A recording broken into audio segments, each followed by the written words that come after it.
Two guys of Minnesota sports flowing in their veins. Mackey and Judd on SKOR North and SKORNorth.com. Yeah, welcome in. Mackey and Judd here on a Feedback Friday where we take your comments, questions, concerns, critiques about life, the show, Minnesota sports. Get to as many as we can. You can always hit us up through the feedback tab in the SKOR North app. It's a great place to send us stuff throughout the week. And then we're always monitoring Twitter comments and SKOR North YouTube, Purple Daily YouTube comments, throwing them on the show here. Declan entering his 30s this weekend. He ate a live cow at Manny's Steakhouse last night. And in preparation for some Manhattans and some rare steak, he said, I'm going to take Friday off. So we got our guy AJ in here from the SKOR North Taxi Squad podcast. He does a lot of great work for SKOR North social media and 1500 ESPN radio, so he's going to help not crash this plane. Are you guys ready for some feedback here? Let's get at it. Let's do it. All right. So this first one is a doozy. I'm going to warn you guys. Okay. It's from Angry George. I think he's second cousins with Curious George. I'm pretty sure. And Crazy Angry George. He says, please know that I love your show. I never miss an episode. I must admit, though, that I find myself in opposition to the show's consensus takes for the most part. I don't know that we have consensus takes. I think we've been in alignment on some big things, but okay. I am not a contrarian by nature. The take I am about to make needs to be made, however. I have been holding it back all season, even though I have felt this way from the very start. And given the contents of your show, I appear to be the only person who feels this way. I believe 6 months ago, the Minnesota Vikings made a generational blunder. I love this already. This is written eloquently. This is like Edgar Allan Poe here. I know. You're almost speaking like iambic pentameter here. I know. He thinks the Cousins extension was a grave mistake. I can feel it in my bones. That is not where he's going here. No. Oh, he thinks that the Chandon Sullivan signing to be the slot cornerback was a generational mistake. Oh, my gosh. Ryan Wright as the holder. Going to cost you 20 years. That's what I said, actually. Yeah. Angry George continues. The Vikings should have hired Jim Harbaugh as their head coach. I believe this blunder will be felt for a generation. Not only did we not hire him, but we embarrassed him as well. We had the future success of our franchise in our hands, and we let it go. KOC is a nice guy. However, he is not head coach material. Ooh. He is not a deliberate man. He is way too affable. Just watch his press conferences. It becomes evident. He rambles. He talks too long. He wants to please everyone. He is not a deliberate man. He has created a football team that embodies his personality, a finesse team that is extremely soft. This never would have happened under Harbaugh. First, the draft would have been a success. Given Harbaugh's background in the college ranks, he would have made sure to pick the right players. I believe this 100%. Secondly, Harbaugh would have picked better coordinators. He would have built a defense that's tough, not only in the scheme, but in personnel. He would never tolerate the current state of the Vikings. Well, they are 10-3, so let's pump the brakes a little bit here. He would consider that abhorrent. I truly believe that within 3 years, Jim Harbaugh would have given us at least one Super Bowl championship and perhaps the beginning of a dynasty. The Vikings would never be embarrassed on national TV, and they certainly would never be considered a fraud. This was a monumental mistake by ownership, and now Harbaugh is gone forever. KOC will never bring a championship. He is not a deliberate man. Wow. Angry George. Oh, Angry George. Oh, my God. He's got away with words. Well, dude, this was very well written, if nothing else. Okay, so go ahead, Judd. I'm going to guess that he is my age or older, and he sort of misses Zim. He clearly wants he wants a football coach. So look, this has to play itself out. The Vikings are 10-3, which is great. We don't know what the future necessarily holds, but I will say this. Jim Harbaugh, the only thing I can agree with for sure that I think is certain, and I was reminded this a couple days ago, is when Harbaugh was interviewing here, I believe it came up that his choice for DC was Vic Fangio, which would have been an improvement.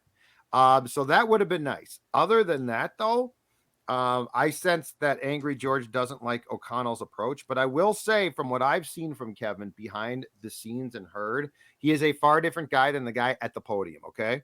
That's my fundamental disagreement. I think he is a very deliberate man, but he couches it a little bit to the media and which is fine. But I mean, he's deliberate. He is fiery. He's ultra competitive. He is paranoid, which all football coaches are. So I think George, I would recommend that you take what you see at the podium with a grain of salt. He was hired by ownership to publicly be the anti-Zim. I also think whether he's eventually successful or not, Kevin O'Connell is a very smart guy. I would argue that as a public speaker, he's outstanding. Like his ability to control the room at the podium. As I keep saying, this guy clearly is wired and has the brain of a really good quarterback. Unfortunately, God did not bless him with the physical ability to back that up. And so his career washed out quickly. But Angry George, I think you're taking what you're seeing publicly and thinking that this is truly him, and it's not. On Harbaugh, yeah, I thought that would have been an extremely interesting hire. At the time, we talked about it a ton. I think we applauded the potential, but what we talked about as well is, and this is a problem that O'Connell will not have unless he washes out completely, and that story remains to be told, is Jim Harbaugh, no matter where he goes in this league, if he comes back, has a shelf life. And it's about 4 years. The act wears thin.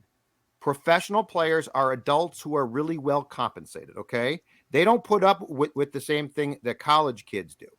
So the note that you just read, Phil, I love it. It's extremely well written. I guess right now I disagree with a ton because it's based on a premise of what you see from O'Connell publicly is him, and I don't buy that. 17, 18, 19, 20, 21. Here's the thing about the 4-year shelf life. I think if I'm looking at this right, 24 of the current NFL head coaches were hired within the last 4 years. Oh, it's crazy. So I agree with you that I think part of what maybe scared the Vikings off with Harbaugh is that, man, he's just going to kind of come in here and be a ball of energy, and he's going to create friction and tension, and he's probably not going to get along with the people that he works for, because he's always had that sort of weird personality. Mm-hmm. And so he might only be a 3 or 4 year shelf life guy. Right. But, Brad Childress was like a 4-year shelf life guy, and Leslie Frazier was, not because people hated Leslie, but was like a 3-year shelf life guy. And then Mike Zimmer did turn out to be an 8-year guy, technically, although he started to wear some people out around year 5 or so. So I think the question is not how long would the shelf life have been with Harbaugh. I think we all kind of know. Yeah, probably would have been about 4 years, maybe, if you're lucky. The question is, how high could he have taken this franchise within the short shelf life? And if you look at every one of his stops, San Diego, his first college job, what was the peak? They went 11-1 and 7-0 in conference. They won a bowl game, which for San Diego, awesome. They won the Gridiron Classic, right? Okay, then he goes and gets the Stanford job. Turns them around. They go 12-1 at their peak. Orange Bowl victory. Top 5 team in the country. Okay. Then he goes to the National Football League. He takes a garbage fire San Francisco franchise. Immediately, 13-3 NFC Championship game. The next year, Super Bowl. They lost, but they went to the Super Bowl. Mm-hmm. And then NFC Championship game. 13 wins, 11-4-1, 12-4, and then after the third year, he had a totally frayed relationship with the people that he worked for. So what could he have done in a 3-year window with largely this collection of players? I don't know that they would be better than 10-3. Like, Kevin O'Connell is freaking 10-3 in his first 13 games. So if they would have hired Harbaugh, I would have celebrated. I would have said, love this hire. And I said at the time, I am also all in on Kevin O'Connell. 2 totally different communicator styles, different ages, personalities, generations, everything. So I think it is fair to say, boy, what could have been? What would the Harbaugh thing have looked like? How good could they be? Would they be a little tougher? Would they be better on defense because he would have brought Vic Fangio as the coordinator? All of those are valid questions. But I also think it's fair to say, would he have really been better than 10-3 in the first season? Would he have connected with Kirk in the same way that Kevin O'Connell is? No, he wouldn't. He wouldn't have. There's no way. He would have demanded things from Kirk, and Kirk would have. It would have been too much like Mike. Now Harbaugh is for certain, a better offensive coach, but that's the problem. Like once they now what you could say is, well, then they should have cut ties with Kirk, which we can debate and talk about. But I think once the decision internally by the upper brass was made to keep Kirk, you needed to get a guy that could work with Kirk. And Harbaugh, it's my estimation that Jim can have success with guys like Kaepernick because they're young and listen, and you can mold them. Kirk has to be molded and nuanced. So I don't know. I think it would have been, and plus the thing I'm sure that the Wilfs thought of, Phil, is if you go from Zim to Harbaugh, it's hard ass to hard ass. And this league, right or wrong, often tries to find the exact opposite. And while Harbaugh's an offensive guy and Zim is a defensive guy, personality-wise, I think it would have been fairly close. My last thought on this is that there wouldn't have really been a wrong decision, I don't think. You make a good point about Kirk, but I think the overall impact of Harbaugh would have led to some big wins in the first couple seasons, and then the roster maybe starts to turn over with defensive players aging and stuff. But the same thing has happened with O'Connell. So I don't know that there was really a wrong. At the end of the day, the fact that O'Connell has been this good kind of alleviates the questions about, boy, you're going to hire a 38-year-old rookie head coach over an established winner in Jim Harbaugh. That's kind of risky. Well, it has proven to not be risky now 9-10 months later because he can coach, he can win. So it might not even be a debate either way. It might just be that, well, they had two really good candidates. They chose the one that they thought was maybe a longer-term fit and wasn't going to wear people out, ownership and front office. So I respectfully, Angry George, love your point. Love this take. We love when people bring takes on the show. Yep. And but to say it's a generational blunder, I think is going a step too far.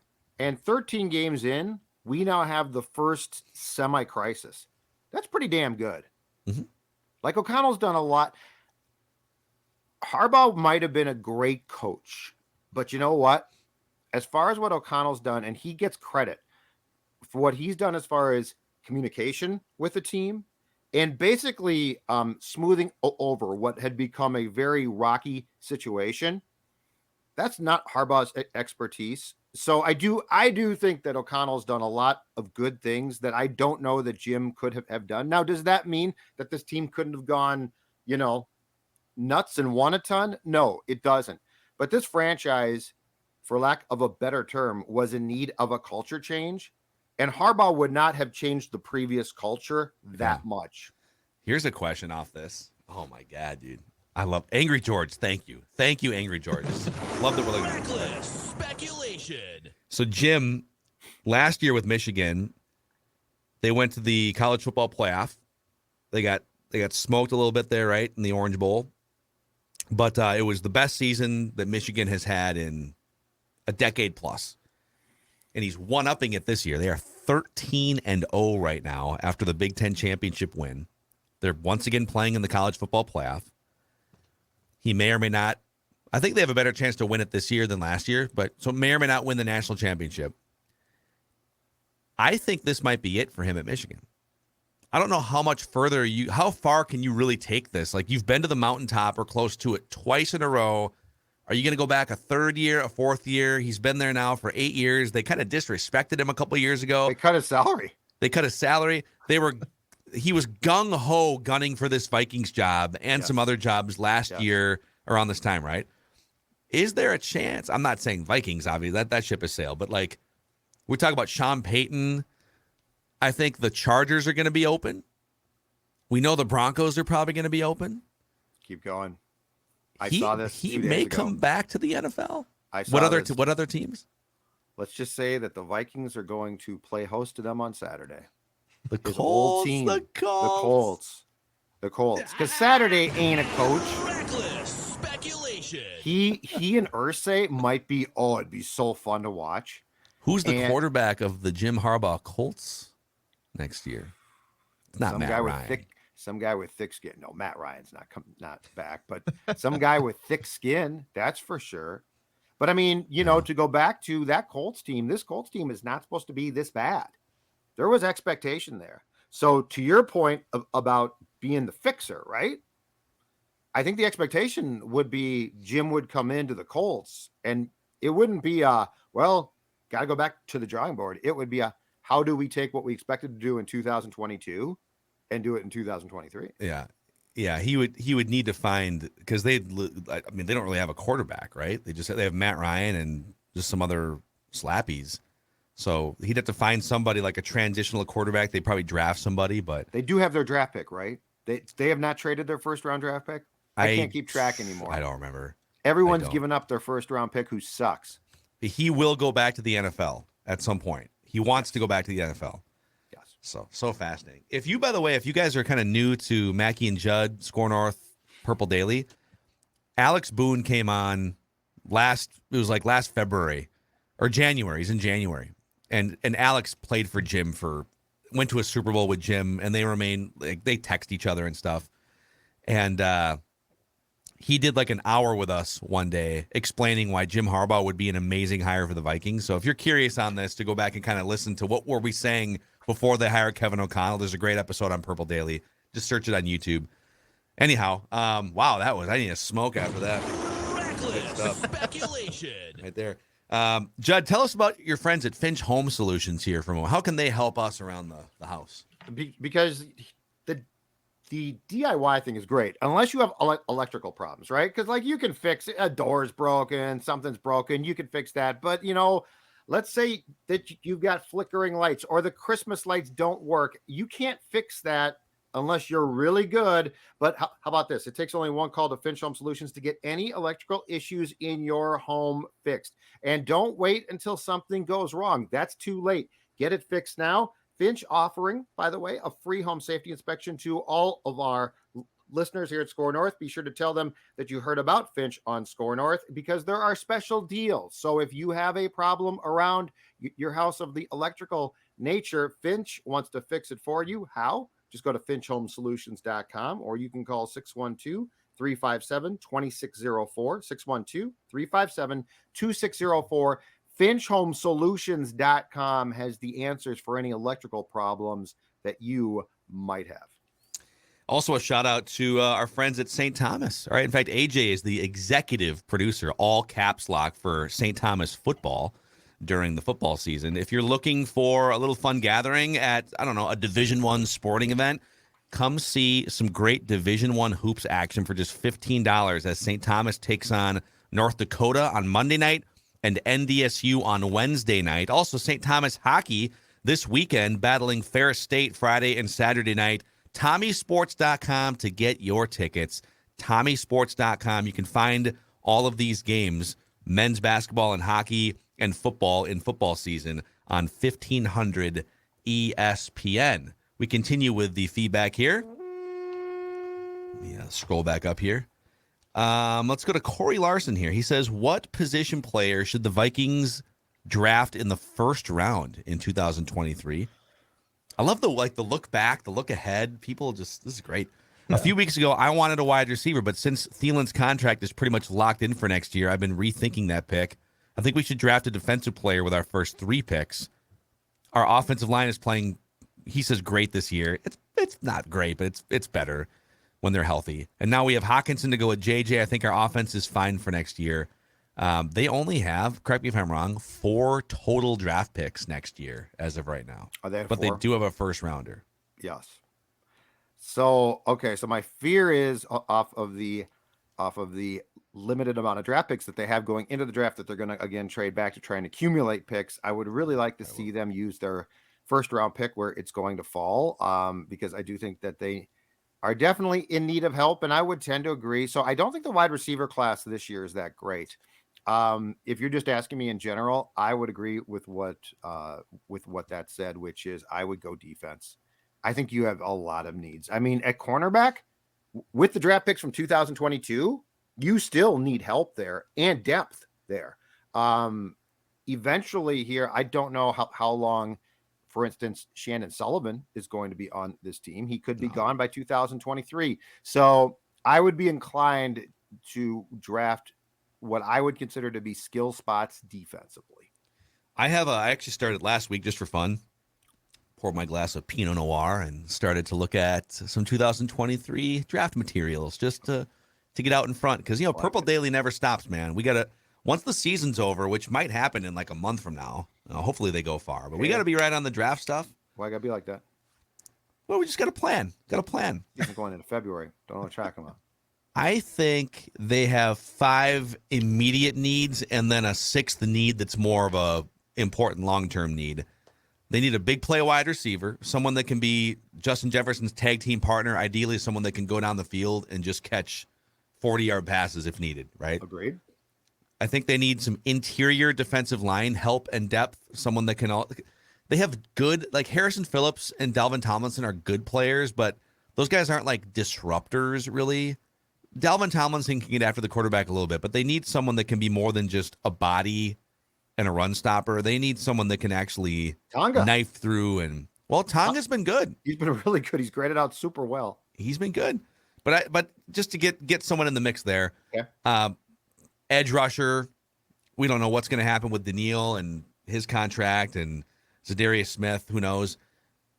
Inside linebacker taking over for aging Kendricks and Jordan Hicks, and then you mentioned slot corner too. So like we're on the same page with some of these. But long term, I don't think they're drafting a quarterback in the first round. But like they're going to have a 35-year-old quarterback going into the last year of his contract, so they need to be looking at what happens with that position. So what would I do in the first round? Those first 5 positions I mentioned. I'm probably not drafting an inside linebacker in the first round. Nope.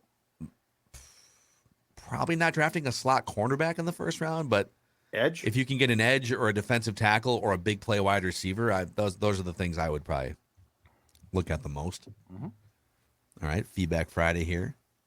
Brandon Kuselek says, do you think Mike Zimmer would be an option at defensive coordinator for the Vikings next year? I know he lost the locker room with the players, but he could be spread too thin, maybe. I felt like this defense may need some Zimmer forwardness. Do you think Zimmer as a defensive coordinator only focusing on the defense would help the Vikings? Not here. No chance. No chance he comes back to work for the Wilfs. No, be hilarious. Way. Can you imagine? Hey, we've hired a new DC. Who is it, Coach O'Connell? I'd like to introduce you all to a familiar face, Mike Zimmer. And Kirk. It would be epic. He's gonna be. I think he's gonna be a good defensive coordinator in the NFL again. But he'd never come back here. Yeah, he would left probably the building without saying goodbye to anybody. They fired him and he just left the building. Spielman's like crying with people. Mike's like, okay, fine. I'm out of here. Yeah. I love this. Like if the NFL were WWE, this is definitely something that could happen. Yes. Like CM Punk's probably gonna go back to the WWE at some point. I don't know that Mike Zimmer is gonna go back to the Vikings. Would he, here's a question, in like 10 years, when he's 75 years old or whatever, would he even welcome an invite to come back for like Ring of Honor ceremonies and stuff? Or is he just, do you think he just says, believe you to this organization? In 10 years? I mean, Childress was back in training camp. So, yeah. How long did it take Childress to come back? So, Childress came back for a training camp practice this year. It's 2022, and he was fired in 2010. So it took him 12 years. I don't think he was back for 12 years. Yeah, I mean, Zim at some point in time could, but he ain't coming back to coach here. Our guy Okuni chimes in, says the Vikings will make it to the NFC Championship game and lose once again. That's his prediction. But I see big changes coming this offseason. We will be learning a lot of new names come training camp. Love the show. Yeah, we kind of went over some of that actually on Mackey and Judd yesterday. Just some of the big veteran contracts. Yeah, but are we going to – so I agree with like his point fundamentally, but as we went through those contracts, there's a lot of guys who in 2 years are for sure going to be gone, but it doesn't really save that much to jettison them now. So I am curious because I think where Okuni is coming from is what the team would probably like to do, or the franchise. Yeah. But when you looked at those contracts, Phil, like Kendricks could be gone easily. Hicks could be gone easily, but there were a lot of contracts of big name guys that would be tough to cut. My biggest question is becoming Hunter. Danielle Hunter cannot be happy, and his contract is weird. It doesn't make him easy to cut, which I don't think they would. I think that they would try to trade him, but there's going to have to be, if Donatel especially, and I don't expect him back, but if he comes back, I would think that there would have to be a come to Jesus there, because there is no question he is not being utilized correctly. I thought he'd be great in a 3-4, but like his grades in PFF are fine. They're good. So like the lack of splash plays, there is no way that he can be like totally content, right? I agree. Well, he wasn't really content at times in the 4-3 with Zimmer. I mean, that was mostly contract stuff. That was contractually though, but he liked how he was used. Yep. He has just not been. I don't know the last time he was fully content, happy, and healthy. Probably like 3 years ago. 19 Poor guy. 19, right? He has been dealing with injuries, a neck, and whatever else. Well, the contract stuff, it's like, I mean, he's still making generational money, so he'll be fine. But at this point, he's got to be thinking, okay, I got the neck thing now, but I'm finally been back on the field the whole year, and my productivity's down because of this dumb scheme. So his stock as one of the elite pass rushers has gone down, not necessarily because of him eroding. He's back and healthy. It's because the scheme isn't something that fits his skill set.